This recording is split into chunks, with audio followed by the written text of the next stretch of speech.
So a little bit of backstory is that in 2012, my mom was diagnosed with breast cancer, and I was a freshman at Black Hills State University in my second semester. I decided to opt out and not go back for my second year at Black Hills State and move back home to help take care of my mother. If anybody knows my family, my dad is a workhorse and very busy, and we both wanted to take care of her in the best of our capabilities.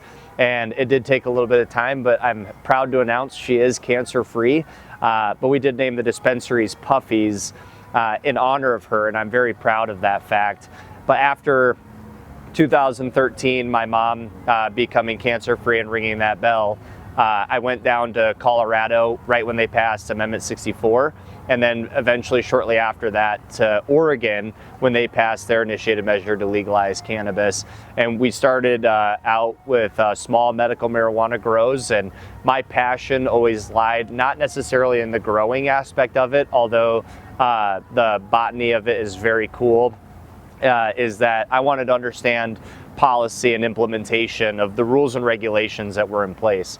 And so I worked as many jobs as I absolutely possibly could muster. At one point, I was a general manager of Beaver Bowls dispensaries, and we had locations in Corvallis and Albany. I was the director of compliance for Nature's Path Farms, which was a small family-owned cultivation operation right outside Corvallis, Oregon.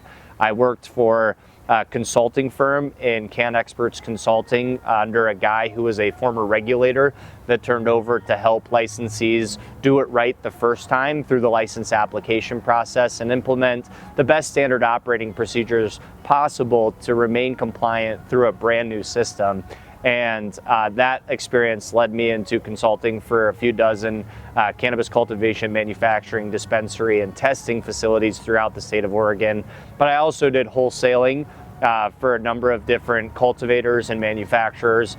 And the big thing that I found very interesting was being a member and a part of the community through all the different trade associations, whether it was Oregon Cannabis Retailers Association or Southern Oregon Growers Guild. I was at every association meeting through the associations in Colorado.